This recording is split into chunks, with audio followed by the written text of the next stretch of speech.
والسلام على من بعد. أما بعد فأعوذ بالله من الشيطان الرجيم. بسم الله الرحمن الرحيم. حامين والكتاب المبين إنا أنزلناه في ليلة مباركة إنا كنا منذرين فيها يفرق كل أمر حكيم أمرا من عندنا إنا كنا مرسلين رحمة من ربك إنه هو السميع العليم. صدق الله. سورہ الدخان کی ابتدائی آیات میں نے تلاوت. دخان کا معنی ہے دھواں. اس صورت میں دھوئیں کا ذکر ہے اور اس کے بارے میں مفسرین کا اختلاف ہے کہ آیا یہ دھواں گزشتہ زمانے کے کسی دھواں کی طرف اشارہ ہے یا یہ آئندہ ہوگا. عام طور پر لوگ یہی کہتے ہیں یہ قیامت کی نشانیوں میں سے ایک نشانی ہے. جب پوری سطح زمین پر دھواں چھا جائے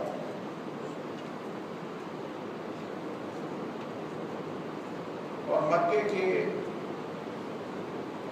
اس قحط کی طرف بھی شاید اس میں اشارہ تھا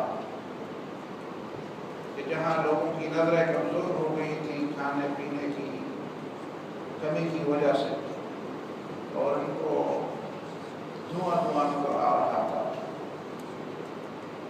بہرحال جو بھی مراد ہو قرآن مجید کی آیات میں متشابہات بھی ہیں اور محکمات بھی ہیں. اب یہ جس دھویں کی طرف اشارہ کیا گیا ہے کہ قیامت کے دن فارتقب یوم تأتی السماء بدخان مبین، اس سے تو صاف اشارہ نکلتا ہے کہ یہ قیامت میں یہ ظہور پذیر ہوگا. اس لیے کہ آنکھوں کی نظر کی کمزوری کی وجہ سے جو دھواں نظر آ رہا ہوتا ہے وہ حقیقت میں دھواں تو نہیں ہوتا، وہ تو نظر کی کمزوری کی وجہ سے ہوتا ہے. اور قرآن نے اس کو دخان مبین فرمایا. فارتقب یوم تأتی السماء بدخان مبین، ایک کھلا دھواں. اس کا مطلب یہ ہے کہ اس میں کوئی اشتباہ نہیں ہوگا کسی کو، اور اس کی بنیاد نظر کی کمزوری نہیں ہوگی بلکہ وہ حقیقت ہوگی اور حقیقت میں ایک دھواں ہوگا. وہ تو قرب قیامت کی نشانیوں میں سے ہے، بہت بڑی نشانیوں میں سے ایک نشانی. لیکن اس صورت کے اندر قرآن کی عظمت اور رسول کی عظمت کی طرف بڑے بڑے اشارات ہیں. حامیم والکتاب المبین. حامیم کا معنی تو اللہ تعالیٰ کو پتا ہے. والکتاب المبین، قسم ہے اس کتاب کی جو کھلی کتاب ہے. کھلی کتاب کا مطلب یہ ہے کہ اس کتاب کی تصدیق کے لیے، اس کی حقانیت کے لیے، اس کی صداقت کے لیے، اس کی من جانب اللہ منزل ہونے کے ثبوت کے طور پر کوئی باہر کی دلیل کی ضرورت نہیں ہے. اس کے اندر دلائل ہیں. قرآن مجید کے اندر خود دلائل ہیں اس بات کے کہ وہ اللہ کی طرف سے نازل کی گئی. اب جتنے بھی آپ اعجاز القرآن کے موضوع پر جتنا بھی آپ مطالعہ کریں، قرآن کے وجوہ اعجاز کا مطلب یہ ہے کہ اللہ کا کلام ہے تو بندہ اس سے عاجز ہے کہ اس کا مقابلہ کر سکتا. بندہ اس سے عاجز ہے، کمزور ہے، وہ نہیں کر سکتا. اس جیسی کوئی کتاب وہ پیش نہیں کر سکتا. اس کو اعجاز القرآن کہتے ہیں. تو اعجاز القرآن کی جتنی بھی وجوہات ہیں وہ قرآن کے اندر ہی سے لی گئی ہیں، چاہے وہ قدیم وجوہات ہو یا نئی ریسرچ اور نئی تحقیق کے نتائج جو لوگوں کے سامنے آئے ہیں. ان سب میں یہ بنیادی بات ہے کہ قرآن کے جو وجوہ اعجاز ہے وہ خود اس کے اندر ہے. ایک امی شخص نے نہ کسی کی شاگردی کی، نہ کسی سے کچھ سیکھا، نہ کسی کے مدرسے میں پڑھا اس نے، نہ کوئی کتاب اس نے پڑھی، نہ کبھی اس نے لکھا، نہ کبھی اس نے قلم ہاتھ میں لیا، نہ کبھی فلسفوں اور فلسفیوں کی مجلس میں وہ کبھی بیٹھا، نہ کبھی اس نے زندگی بھر فلسفوں پر کوئی بات کی، نہ وہ کبھی خطیب رہا، نہ کبھی وہ شاعر رہا، نہ کبھی اس طرح کی مجالس میں اس نے کوئی خطبہ دیا، کوئی تقریر کی، نہ معاشرتی مسائل پر، نہ سیاسی مسائل پر، نہ اجتماعی مسائل پر، کسی بھی مسئلے پر اس نے کبھی کوئی بات ہی نہیں کی، وہ اپنی رائے کا اظہار نہیں کیا۔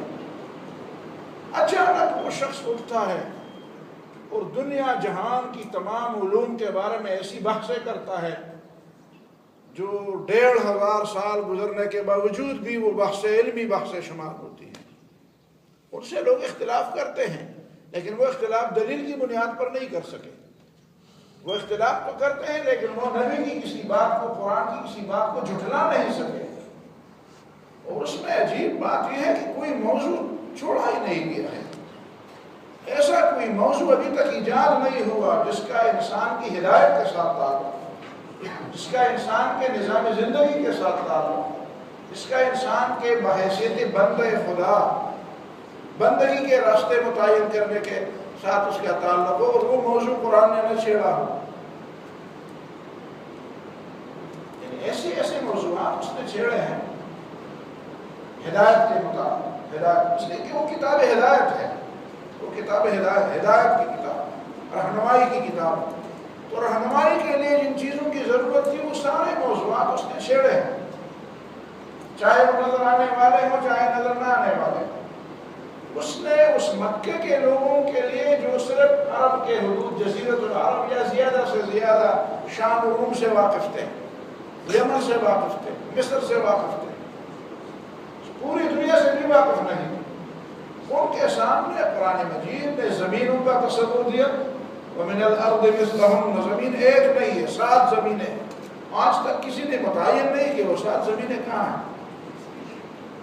اس میں صرف ان تاروں کے بارے میں جو لوگوں کو نظر آتے تھے، ستاروں کے بارے، سیاروں کے بارے میں جو لوگوں کو نظر آتے تھے، ان کے بارے میں بتایا کہ یہ تو آسمان دنیا، یہ تو قریب والا آسمان ہے۔ وَلَقَدْ زَيَّنَّا السَّمَاءَ الدُّنْيَا بِمَصَابِيحَ، ہم نے اس قریبی آسمان کو چراغوں سے مزین کر دیا ہے، چراغوں سے ہم نے اس کو خوشنما بنایا، اور اس کے بعد 7 آسمانوں کا تصور دیا، 7 آسمانوں کا تصور۔ آج تک ہم 7 آسمان کے بارے میں نہیں جانتے۔ اس نے روح اور حیات کا تصور دیا، حیات الگ چیز ہے، روح الگ چیز ہے۔ اس نے زندگی کا تصور دیا، زندگی ایسی چیز بھی ہے جو آپ کے شعور میں ابھی تک نہیں آئی، زندگی کا تصور۔ وَلَا تَقُولُوا لِمَنْ يُقْتَلُ فِي سَبِيلِ اللَّهِ أَمْوَاتٌ بَلْ أَحْيَاءٌ وَلَكِنْ لَا تَشْعُرُونَ، جو لوگ اللہ کے راہ میں شہید ہوئے انہیں مرے ہوئے نہ کہو، بل احیاء، وہ زندہ ہے، وَلَكِنْ لَا تَشْعُرُونَ، تمہیں اس کا علم تو کیا شعور ہی نہیں۔ اب دیکھیں ہم جو علم حیات کے بارے میں اور بایولوجی اور پتہ نہیں کیا اور کیا علوم وہ اپنے دماغ میں ڈال لیتے ہیں، ان پر تصنیف علم الحیات کے بارے میں، حیات انسانی اور حیات حیوانی کے بارے میں کئی تصنیفات کر ڈالتے ہیں، ان کو بھی کہا جاتا ہے وَلَكِنْ لَا تَشْعُرُونَ، تمہیں نہیں معلوم کہ جس مردے کو تم قبر میں رکھتے ہو اور جس کی تم جنازہ پڑھتے ہو اور جس کے مال کو تم تقسیم کرتے ہو، جو زمین کے اندر منو مٹی تلے اس کو دفن کر دیتے ہو، اس میں ایک حیات ہے، اس کے ہاں ایک زندگی ہے۔ بل احیاء عند ربهم یرزقون، ان کو رزق ملتا ہے۔ فرحین بما آتاهم اللہ من فضلہ، خوش ہوتے ہیں کہ اللہ نے ان کو جو کچھ دیا ہے۔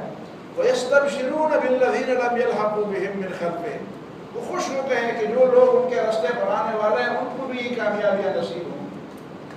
اللہ خوف علیہم ولا هم يحزنون، ان کو ڈر نہیں ہوگا، ان کو کوئی پریشانی نہیں ہوگی۔ اس طرح کے احساسات وہ رکھتے ہیں۔ وَلَكِنْ لَا تَشْعُرُونَ، تمہیں اس کا شعور نہیں۔ صرف یہ نہیں کہ علم کے راستے دکھائے، دنیا کے بڑے بڑے ماہرین علم کو حیران کر دیا۔ اچھا ہم نہیں جانتے، آج بھی حیران ہوتے ہیں بڑے بڑے لوگ، بڑے بڑے جو اپنے آپ کو سائنٹسٹ کہتے ہیں، جو بڑے بڑے ماہرین اپنے آپ کو کہتے ہیں، وہ حیران ہوتے ہیں۔ لیکن اس کتاب کے بارے میں قرآن نے فرمایا کتاب مبین ہے۔ خود اس کتاب کے اندر اس بات کی دلیلیں ہیں، شواہد ہیں، آیات ہیں، نشانیاں ہیں کہ یہ اللہ کی کتاب ہے۔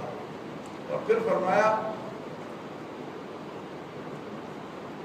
مبارک کتاب ہے، یہ برکت والی کتاب ہے، خیر اور برکت والی کتاب ہے۔ اس سے جان چھڑانے کے لوگ، جان چھڑانا وہ لوگ چاہتے ہیں جو اس کی خیر و برکت سے ناواقف ہوتے ہیں، جو جہالت کی بنیاد پر، ناسمجھی کی بنیاد پر سمجھتے ہیں کہ یہ تو ہمارے اوپر ایک بوجھ ہے۔ یہ بوجھ نہیں ہے، یہ تو تمہارے لیے اللہ تعالیٰ کی طرف سے نعمت ہے۔ اس میں تو خیر و برکت ہی ہے، اس میں تو بھلائی ہی بھلائی ہے، اس میں تو سچائی ہی سچائی ہے۔ اور آپ اپنی ناسمجھی کی بنیاد پر سمجھتے ہیں کہ یہ نہ ہوتی یہ کتاب تو ہمارے اوپر یہ پابندیاں نہ ہوتی، یہ پابندیاں نہ ہوتی۔ اور اِنَّا أَنزَلْنَاهُ فِي لَيْلَةٍ مُبَارَكَةٍ، ہم نے اس کو برکت والی رات میں نازل کیا، برکت والی رات، یعنی جو جس رات میں یہ کتاب نازل ہوئی وہ بھی برکت والی رات بن گئی۔ حالانکہ اس نے اسے نہ مانا، نہ اس پر ایمان لایا، نہ اس پہ عمل کیا۔ ظاہر ہے کسی رات میں اس کو نازل ہونی تھی، کسی رات میں تو وہ نازل ہوئی، تو ایک رات میں نازل ہوئی، جس رات میں نازل ہوئی وہ لیلۃ القدر بنی۔ تو جو مومن اس پر عمل کرے گا، جو شخص اس کو اپنے دل کے اندر جگہ دے گا، اس کی زندگی میں کتنی خیر و برکت ہوگی۔ یہ تو برکت والی کتاب ہے، خیر والی، منفعت والی کتاب ہے۔ اس نے تو تمہیں اٹھانا ہے، تمہارے اٹھانے کے لیے، تمہارے ذکر کے لیے، تمہیں پوری دنیا کے امام بنانے کے لیے یہ کتاب نازل کی گئی۔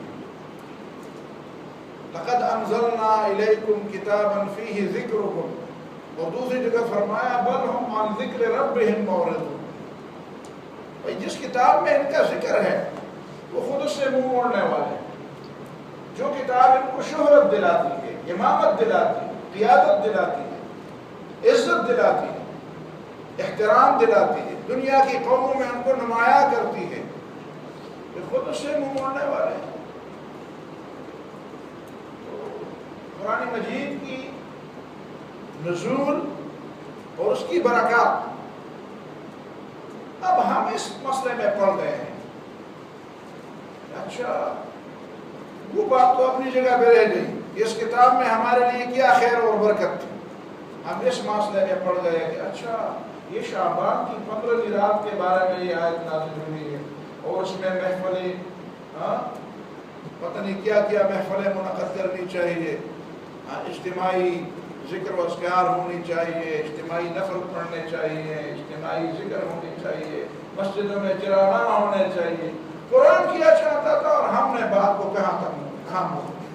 لوگ پوچھتے ہیں جب قرآن میں یہ ہے کہ یہ انزلناہ فی لیلۃ مبارکۃ، یہ 15ویں شعبان کی جو 15ویں رات ہے، اس کے بارے میں تو بڑی فضیلتیں آئی ہیں، علماء نے لکھا ہے، اس کا خلاصہ میں آپ کے سامنے رکھوں۔ ٹھیک ہے انفرادی طور پر کچھ عبادات آپ کر لیں، اس میں کوئی منع نہیں ہے، لیکن یہ اجتماعیت والی بات نہیں ہے کہ لوگ اس میں ایک مسجد کے اندر جمع ہو جائیں، وہاں پہ چراغاں ہوں، وہاں پہ کچھ لوگ تلاوت کریں، کچھ نعتیں پڑھیں، کچھ تقریریں ہوں، کچھ سر دھونے جائیں، کچھ خیرات کی جائے، کچھ مٹھائیاں تقسیم کی جائیں، کچھ تو یہ چراغاں والی باتیں وہ یحییٰ برمکی جو ہارون رشید کے زمانے میں تھے، وہ برمک خاندان مجوسیوں کا خاندان تھا، انہوں نے ہمیشہ یہ کوشش کی کہ مسجدوں میں کسی نہ کسی بہانے سے وہاں پہ چراغ جلائے جائیں۔ انہوں نے تو حرم مکہ میں بھی چراغ جلانے کی کہ دن کو وہاں پہ چراغ جلائی جائیں، اس لیے کہ لوگوں کو اس آگ کے جلنے سے اور شعلے اڑنے سے کوئی نفرت نہ رہے، تاکہ وہ جو مجوسی لوگ ہیں ان کے ساتھ بھی لوگوں کی نفرت میں کوئی کمی رہ جائے کہ نہیں یہ چیزیں تو ہمارے یہاں بھی ہیں۔ یہ جو ہندو اور ہمارے بزرگ جو اکٹھے رہتے تھے اسی زمانے میں، اور اب بھی ہندوستان میں اس طرح کے ہیں، مسلمانوں میں غیر دانستہ طور پر اس طرح کے رواج آ رہے ہیں، پتہ نہیں ہوتا کہ اس کے مقاصد کیا ہیں، اور ہمارے ہاں تو ہر ایک سی چیز کو ہم قبول کرتے جو نہیں ہوتی ہے، کوئی نئی چیز ہو، چاہے اس کا نہ اسلام کے ساتھ تعلق ہو، نہ دین کے ساتھ ہو، نہ انسانیت کے ساتھ ہو، بس ایک نئی چیز ہو کہیں سے بھی آ رہی ہو، چاہے ہمارے ہمسایوں سے آ رہی ہو یا ہمارے آقاؤں سے آ رہی ہو، بس ہم اسے اپناتے ہیں۔ لہذا اس بات کی طرف توجہ دینی چاہیے کہ اسلام کی روح کیا ہے، وہ کیا چاہتا ہے۔ کتاب نازل کرنے کا مقصد کیا تھا، کتاب نازل کرنے کا مقصد تمہیں اٹھانا تھا، تم اس پر عقیدہ رکھو، ایمان رکھو، اس کو اپناؤ اور اسے خدا کی طرف سمجھو، اسے پیغمبر صلی اللہ علیہ وسلم کی طرف نہ سمجھو کہ نبی صلی اللہ علیہ وسلم نے اپنی طرف سے بنائی ہے، اسے پیغمبر کی تصنیف نہ سمجھو، اسے اللہ کی تنزیل سمجھو۔ تو ہم وہ بات چھوڑ گئے، اس بات کی طرف ہم نے دھیان ہی نہیں دی اور ہم اسی بات میں پڑ گئے۔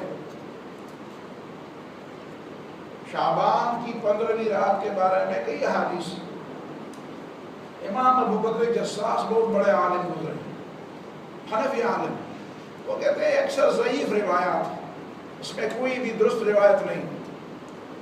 رمضان کے روزے کے بارے میں، شعبان کے روزے کے بارے میں تو صحیح حدیث موجود ہے، اور یہ حقیقت میں استقبال رمضان کے لیے ہے۔ نبی صلی اللہ علیہ وسلم سارے مہینوں میں روزے رکھتے تھے، لیکن شعبان کے مہینے میں تو اتنے زیادہ روزے رکھتے تھے کہ حضرت عائشہ رضی اللہ تعالیٰ عنہ فرماتی ہیں کہ ہم کبھی کبھی ہمیں تو خیال ہوتا تھا کہ نبی صلی اللہ علیہ وسلم کبھی ناغہ ہی نہیں کریں گے، پورا شعبان ہی روزے رکھیں گے، پورا شعبان۔ اس کا مطلب کیا تھا؟ ہم بھی استقبال رمضان کے لیے ہم کہتے ہیں، ابھی سنتے آتے ہیں یار رمضان تو آ رہا ہے، گرمی ہوگی، چلو اللہ خیر کرے گا، کچھ بارش تو ہو گئی، کچھ نہ کچھ تو آسانی ہو جائے گی۔ وہ ایک طوفان آنے والا ہے، وہ ایک بہت بڑی بلا آنے والی ہے، کوئی بڑی نعوذ باللہ کوئی مصیبت آنے والی ہے، نہیں خیر سے گزر جائے گی، چلو 30 دن تو ہے ہی، پچھلے سال بھی گرمی تو تھی، تو چلو گزر ہی جائے گی، کسی طریقے سے گزر جائیں گے، سوتے ہوئے گزر جائیں گے، دن کو سارا دن سوتے رہیں گے اور رات کو ساری رات کھاتے رہیں گے، گزر جائے۔ اور رسول اللہ صلی اللہ علیہ وسلم کیسے استقبال رمضان کرتے تھے؟ پورا شعبان کا مہینہ اکثر وہ روزے رکھ سکے، تاکہ پتہ ہی نہ چلے کہ یہ شعبان کا مہینہ ہے اور وہ رمضان کا مہینہ، تاکہ رمضان کے روزے بوجھ ہی نہ سمجھے جائے، بلکہ ایک عادت کے طور پر آپ اس کو لیں۔ یہ ہر مہینے جو 3 دن کے روزے ہیں، یہ جمعرات اور منگل کے جو روزے ہیں، روزوں میں بڑے کمزور ہیں، بڑے بیکار ہیں۔ روزے کو ہم سمجھتے ہیں کہ یہ کوئی نفلی عبادت ہے، کوئی بڑی چیز نہیں، حالانکہ روزہ فَإِنَّ الصَّوْمَ لِي وَأَنَا أَجْزِي بِهِ، اللہ فرماتا ہے روزہ میرے لیے ہے، میں ہی اس کا بدلہ براہ راست دوں گا۔ لیکن انسان روزے سے ہوتا ہے، آپ میں سے کوئی روزے سے ہے تو کیا پتہ چلتا ہے جب تک اس نے لوگوں کے سامنے کھایا پیا نہ۔ خفیہ عبادت ہے، خفیہ عبادت ہے۔ وہ بچے جو ماؤں کو بڑے پیارے ہوتے ہیں، سارے بچے پیارے ہوتے ہیں، لیکن ظاہر ہے کہ ان میں بھی فرق تو ہوتا ہے۔ تو کبھی کبھی کوئی چیز آتی ہے گھر میں، وہ بچہ گھر میں نہیں ہوتا، باقی بچے تو ہوتے ہیں، تو ماں جو ہے وہ اپنی محبت کی بنیاد پر ایک چیز چھپا دیتی ہے اس کے لیے، کہتے ہیں کہ یہ اس کا حصہ ہے، یہ اس بیٹے کا حصہ ہے۔ پھر جب وہ بچہ آ جاتا ہے تو چپکے سے اس کو دوسروں سے چپکے سے، ہمارے گھرانے میں ایک مشہور بات ہے، ایک بچی کے بارے میں ابھی تک مشہور ہے، وہ بچی اب بوڑھی ہو گئی، ہم سے بہت بڑی ہے، لیکن اس کے بارے میں مشہور ہے کہ ہاں اس کے والد اس کو کچھ چیز دیتے تھے تو کہتے ہیں ہاں آگے جاؤ، اور آگے جاؤ کے ساتھ ہی اس کو ایک چیز دے دیتے تاکہ دوسرے لوگوں کو پتہ نہ چلے۔ پھر بعد پر دوسرے بچوں کو پتہ چل گیا کہ یہ جب ابو اس کو یا امی اس کو کہتے ہیں ہاں تم آگے جاؤ، تو آگے جاؤ کے ساتھ ہی اس کو اس کے جیب میں کوئی میٹھی کوئی چیز ڈال دیتے ہیں۔ لیکن اللہ رب العالمین قیامت کے دن جب بندوں کی اپنے رب سے ملاقات ہوگی تو خفیہ طور کہتے ہیں کہ اچھا تمہیں پتہ تھا کہ تم راتوں کو اٹھتے تھے، تم دن کو جب روزہ رکھتے تھے کسی کو پتہ نہیں چلتا تھا، اب میں تمہیں ایسی چیز میرے نے تمہیں چھپائی ہے، اللہ تعالیٰ نے چھپائی ہے ایسی چیزیں، فرشتوں کی نظروں سے بھی چھپائی ہے، ان کے علم سے بھی وہ چیزیں چھپائی ہیں جو قیامت کے دن اپنے مومن بندوں کو دیں گے۔ تو یہ محبت کی نشانی ہے، ہم نے محبت کو عشق میں تبدیل کر دیا۔ عشق تو مادی چیز ہے، عشق تو مادی چیز ہے، عشق تو عقلی چیز نہیں ہے۔ ہم نے اللہ تعالیٰ کی محبت کو بھی، اس کے الفاظ بھی تبدیل کر دیے، اس کے طریقے بھی ہم نے تبدیل کر دیے۔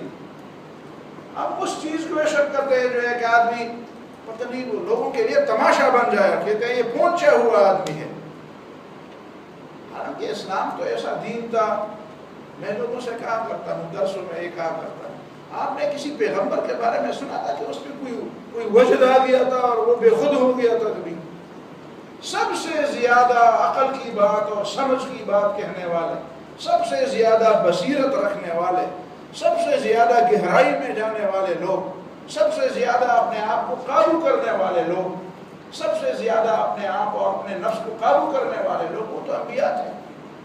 علامہ اقبال نے بھی فرمایا تھا ایک جگہ، باچنی زوری جنوں پاسے گریباں داشتہ، کہتے ہیں مجھے پتا ہے میں ایک جنون میں مبتلا ہوں، لیکن اس جنون میں مبتلا ہونے کے باوجود اس جنون کا زور بھی مجھے پتا ہے کہ کتنا زور ہے اس جنون میں، اس میں کتنا زور ہے۔ ایسے زور تک نہ پہنچنے والے بھی اپنے گریبانوں کو پھاڑ دیتے ہیں، لیکن باچنی زوری جنون پاسے گریباں داشتہ، کہ مجھے پتا ہے کہ میں مرد مومن ہوں، میں ایک رسول کا متبع ہوں، اور رسول صلی اللہ علیہ وسلم نے کبھی ایسی مجنونانہ حرکتیں نہیں کی ہیں، کوئی مجنونانہ باتیں نہیں کی ہیں۔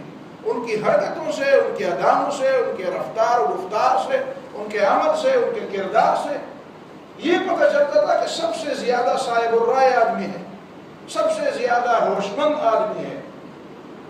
باچنی زوری جنوں پاسے گریباں داشتم، در جنوں از خود نہ رفتن کار ہر دیوانہ نیست۔ ہر دیوانہ ایسا نہیں کر سکتا کہ دیوانہ بھی ہو اس حد تک اللہ تعالیٰ کی محبت میں اور شریعت کی محبت میں آخری حد تک جانے والا، اور پھر اپنے گریباں کا لحاظ بھی رکھنے والا۔ تو یہ بنیادی بات ہے، رمضان ہمیں یہ باتیں سکھاتا ہے۔ اور ہم تو پہلے سے ایک تو ہم ان الفاظ اور ان اصطلاحات کو تبدیل کرنے والے ہیں، اور دوسری بنیادی بات یہی ہے کہ ہم ایک چیز کو جو اللہ تعالیٰ کی طرف سے نعمت ہوتی ہے، اس طرح قرآن اور رمضان جو اللہ تعالیٰ کی طرف سے نعمت ہوتی ہے، وہ اپنے اوپر ہم بوجھ محسوس کرتے ہیں کہ یہ نہ ہوتی یہ بوجھ تو ہم آزاد ہوتے۔ بس ٹھیک کیا کرے جی، ہمارے اوپر تو پابندی ہے، کیا کرے جی ہمارے اوپر تو پابندی۔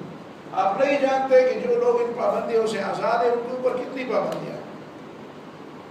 تو آج کی بات میں آپ کے سامنے یہ کہنے والا تھا کہ ایک تو اللہ تعالیٰ کی طرف سے جو چیز ہمیں ملتی ہے ہم اس کی شکل بگاڑ دیتے ہیں، دوسری جو چیز ہمیں ملتی ہے وہ اللہ تعالیٰ کی طرف سے نعمت ہوتی ہے، ہم اس کی ناقدری کرتے ہیں، اور ناقدری کی پھر جو سزا ہوتی ہے پھر وہ سزا ہمیں مل جاتی ہے۔